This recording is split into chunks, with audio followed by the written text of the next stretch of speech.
A lot of ignorant people always assume that Europeans really helped Africans with civilization. And I always say, wow, poor Africans, how did our ancestors even manage to survive on this planet for thousands of years before Europeans started existing 8,000 years ago? Poor Africans, we had to wait for Europeans to start existing 8,000 years ago for them to help us build our civilization. How did our ancestors even manage to explore this planet before the continental drift without the help of Europeans? Sit down, I'll tell you. Before contact with Europe, Africans lived by the spirit of Ubuntu, which stipulated we are because nature is. And because of this, our ancestors knew everything we needed we already had in nature. For example, the field of medicine was basic common knowledge in ancient Africa, even to children, because our ancestors knew and understood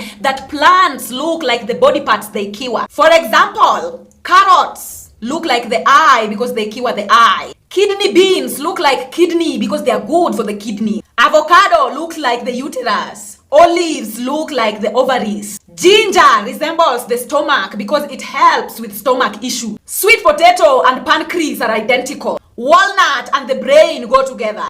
Tomatoes or cactus and the heart. Mushroom and the ear, banana and the teeth. The list is endless. Every European invention you see around today was already in Africa long before the coming of the white man. Even telephones is just a plastic replica of mycelium communication that Africans enhanced by putting gold on top of the pyramids. But today, Wi-Fi is the upside down version of our ancient pyramid. The only things that colonial civilization brought are cancer, diabetes, obesity, addiction, HIV, shorter lifespan, slavery, poverty, and colonization. Africa was not just the cradle of mankind. Africa is also the cradle of civilization. The only difference is that Africa went the Ubuntu way, while the colonizer went the fuck nature way. And you follow the 10 commandments. Do you even know where they come from? If you don't, I'll tell you.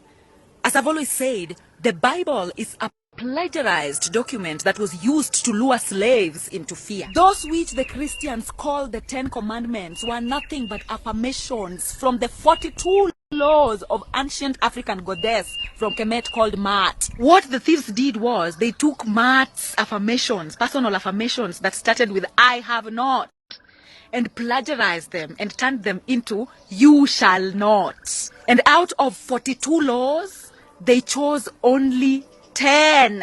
As a Christian, ask yourself why 10 instead of 42.